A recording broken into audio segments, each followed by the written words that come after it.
Italy প্রবাসী বাংলাদেশিরা বরণ করে নিল 2025 ইংরেজি বছরকে।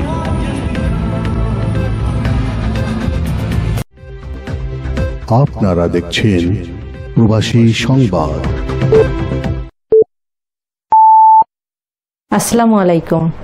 এমকে টেলিভিশনের প্রবাসী সংবাদে আপনাদের সাথে আছি আমি শারমিন মিনা। এতক্ষণ শুনছিলেন সংবাদ শিরোনাম, এখন ডেস্ক থেকে বিস্তারিত। আনন্দ ও উৎসবে আতশবাজি ফুটানোর মধ্য দিয়ে ইতালিয়ান সহ বিভিন্ন দেশের অভিবাসীদের ন্যায় বাংলাদেশিরাও ইংরেজি নতুন বছর 2025 সালকে বরণ করে নিল। আমাদের ইউরোবুরো প্রধান জাকির হোসেন সুমনের পাঠানো প্রতিবেদনে বিস্তারিত।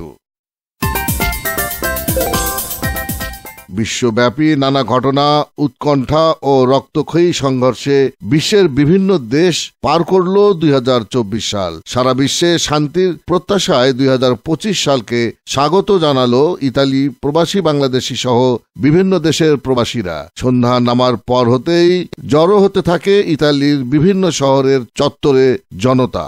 আনন্দ, আড্ডা এবং আতশবাজি ফোটানো শুরু করে রাত 8টার পর থেকেই। ঘড়ির কাঁটা যখন রাত 12টা, ঠিক তখনই শুরু হয়ে যায় আতশবাজির ঝলকানি। নানা রঙের আলোক ছটায় আলোকিত হয়ে ওঠে ইতালির আকাশ। সেই আনন্দে অংশ নেন প্রবাসী বাংলাদেশিরাও। নৈশভোজ, কেক কাটা আর আতশবাজি ফুটিয়ে নতুন বছরকে স্বাগত জানান ভেনিসের বসবাসরত বাংলাদেশিরা। প্রবাসী বাংলাদেশিদের প্রত্যাশা, নতুন বছর বাংলাদেশ হয়ে উঠবে শান্তিময় ও হানাহানি মুক্ত বাংলাদেশ।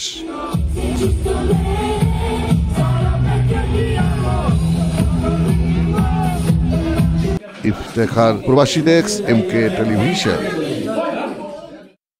শেষ করছি এমকে টেলিভিশনের প্রবাসী সংবাদ। এতক্ষণ সাথে থাকার জন্য সবাইকে ধন্যবাদ।